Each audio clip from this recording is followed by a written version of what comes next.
जय श्री जगन्नाथ। काली ठारू झुलण यात्रा आरंभ हो सारी। काली श्रावण शुक्ल पक्ष दशमी तिथि सोमवार थिला, जहाँकि श्रावण मासर शेष सोमवार।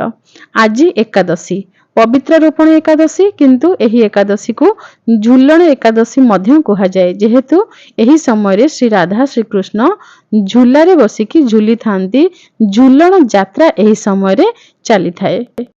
झुलण यात्रा भाद्रव मासर कृष्ण पक्ष प्रतिपदा तिथि रे समाप्त हेबो, जहाँकि अगस्त 10 तारिख आमर रविवार दिन रहुची। से दिन खुदरुकुणी ओषा आरंभ। से दिन पर्यंत ठाकुर दोली रे बसिकी झुलिबे। जदि आपण भूल बसत ठाकुर को दोली रे बसिकी झुले नाहंती, भूली जाइचंती, ताहले काली मध्य आपण दोली रे बसैकी ठाकुर को झुलई पारिबे।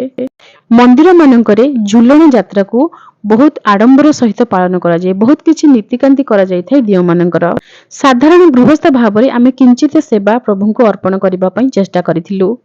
श्री राधा कृष्णकर जुगल मूर्ति अछंती, गुरुंडी राधा अछंती, गुरुंडी गोपाल अछंती। तेणु समस्त को गोटे दोली रे बसई देथिलु एवं तांकर अत्यंत प्रिय गोमाता को मध्य दोली पाखरे स्थान देथिलु।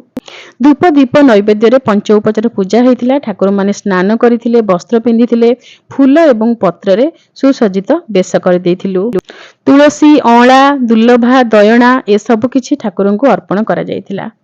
सकाळे प्रथमे दियो माने स्नान करिवे, वस्त्र परिधान करिवे, फूल पत्र पिंधिकी दोली रे बसिबे। मध्याह्न समय जेतेबेले भोग लागिबो, सेही समय दोली रे ओल्हेकी गोटे थर भोग ग्रहण करिवे। तापरे पुणी रात्रि पर्यंत दोली रे बसिथिबे। संध्या पूजा हेबो दोली रे।